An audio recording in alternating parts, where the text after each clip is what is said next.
नमस्कार दोस्तों, genius junction channel में आपका हार्दिक स्वागत व अभिनंदन करता हूं। हम आपके लिए हिंदी टेस्ट सीरीज लेके आए हैं एक बार फिर से।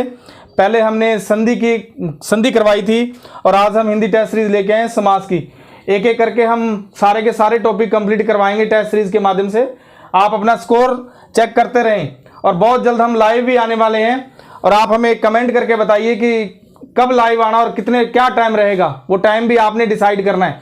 सबसे पहले मैं आपको हिंदी टेस्ट सीरीज के बारे में बिल्कुल शॉर्ट ट्रिक बता रहा हूं। समास लेके आए हैं तो सबसे पहले क्वेश्चन जो है, देखो चौमासा शब्द में कौन सा समास है। पहली बात तो मेरी ध्यान से सुनना, मैं शॉर्ट ट्रिक साथ के साथ बताता जाऊंगा। यहां पर दे रखा है चौमासा शब्द, ये दे रखा है। अगर कहीं भी किसी भी शब्द में अगर संख्यावाचक आए, पहली अंक जो है गिनती का आए, तो वहां पर द्विगु समास होगा। ये ध्यान रखना भाई।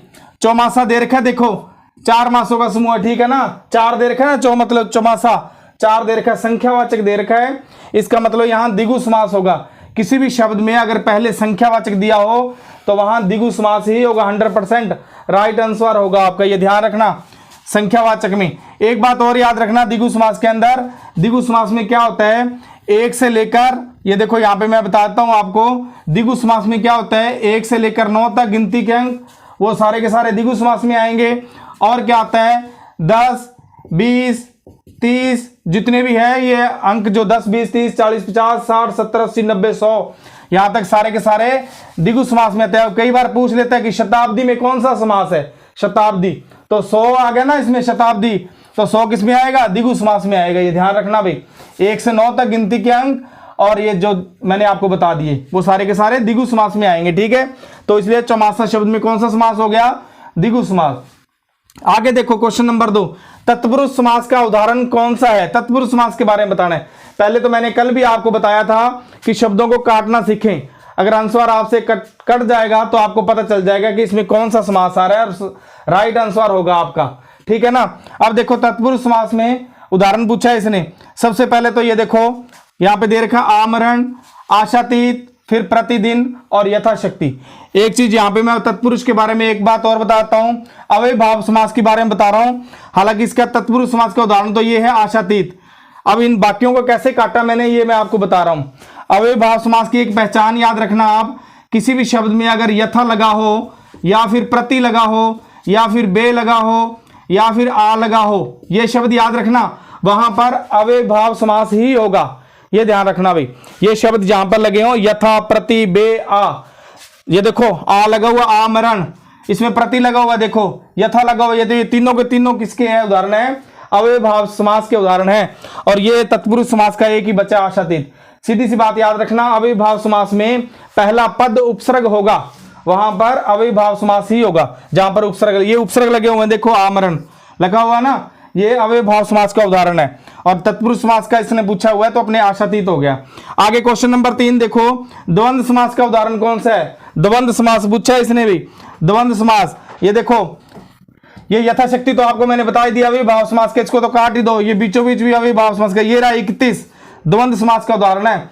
देखो मैंने गिनती के अंक बता दिए थे, 1 से 9 तक तो द्विगु समास में आते हैं और 10, 20, 30 जो भी 100 तक है वो भी द्विगु में आते हैं। यहां पर 31 दे रखा, आप कहोगे कि ये तो संख्यावाचक है, परंतु मैंने वहां पर बता दिया आपको द्विगु समास में जो भी अंक आते हैं। द्वंद्व समास के अंदर क्या आते हैं, द्वंद्व समास के अंदर जितने भी बाकी बच जाते हैं ना अंक, 11, 12, 13 जितने भी है बीच में अंक आते हैं, जो इनके 10 के बाद, 20 के बाद या 30 के बाद, 50 के बाद जो बीच में अंक आते हैं, वो सारे के सारे द्वंद्व समास के ही उदाहरण है। या देखो 31 आ रहा है ना 30 के बाद, तो जितने भी बीच में आते हैं, अगर पूरे को पूरा आएगा 10, 20, 30, 40, 50, वो होगा द्विगु समास।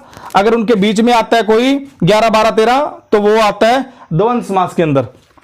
आगे देखो क्वेश्चन नंबर 4, जिस समास में दोनों ही पद प्रधान हो वो क्या कहलाता है, वो क्या कहलाता है अभी, दोनों पद प्रधान हो तो द्वंद्व समास कहलाता है, वो दोनों ही पद प्रधान हो। वैसे द्वंद्व समास का एक और उदाहरण मैं बताता हूं। जैसे मान लो उसने दे दिया रात दिन, अपोजिट देता है, वैसे वो ये द्वंद्व समास का ही उदाहरण है। एक ये बीच में डंडा लगा होगा, ये ध्यान रखना भी, बीच में लगा होगा, ये इसी का विलोप, इसका ये अपोजिट हो जाता है अपने आप में, रात और दिन, ठीक है ना।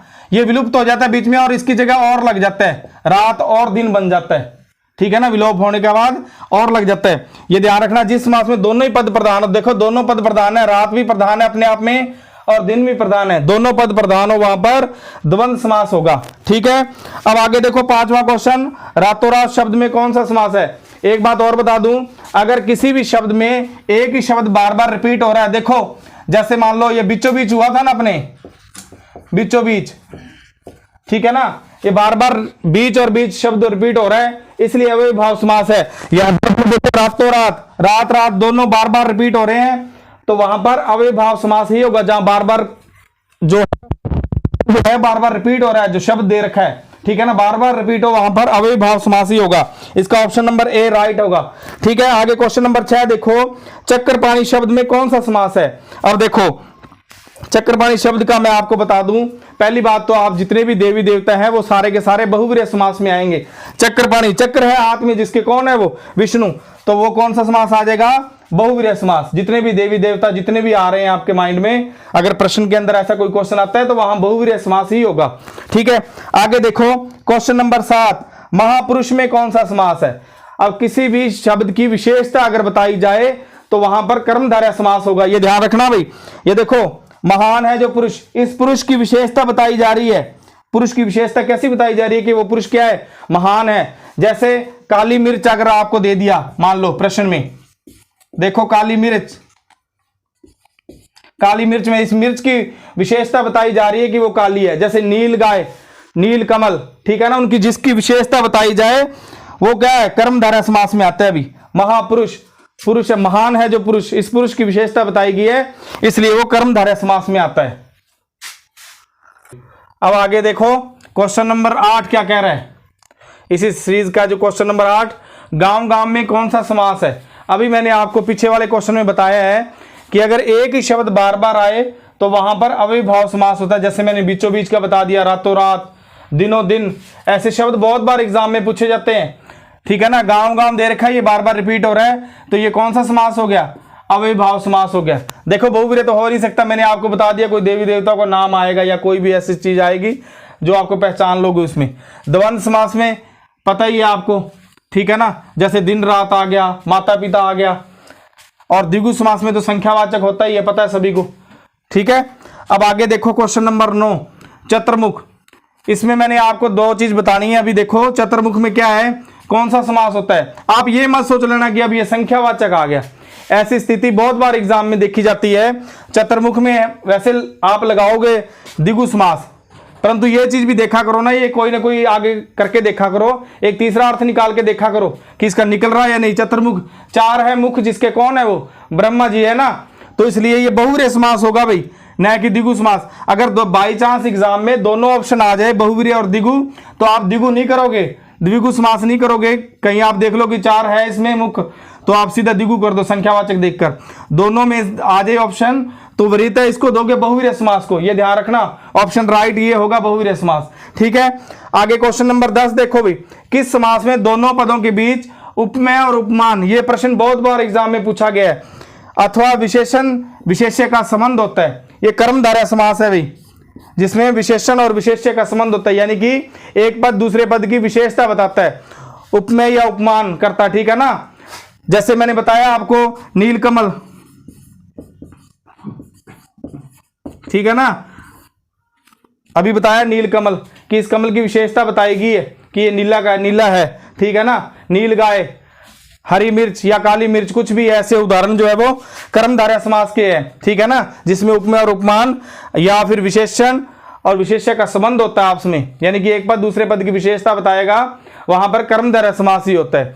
अगर आपको हमारी ये टेस्ट सीरीज अच्छी लगी तो इसको लाइक और सब्सक्राइब जरूर करें और आपका सपोर्ट हमारे साथ बनाए रखें, और ऐसी अच्छी टेस्ट सीरीज हम बीएसटीसी के एग्जाम तक लेके आएंगे, और भी कंपटीशनों के एग्जाम के लिए, सारों के लिए महत्वपूर्ण है। आप ये मत सोचना कि ओनली बीएसटीसी के लिए, आगे जो वैकेंसी आ रही है एग्जाम एलडीसी का या रीट का या सेकंड ग्रेड, उनके लिए हिंदी मोस्ट इंपॉर्टेंट है।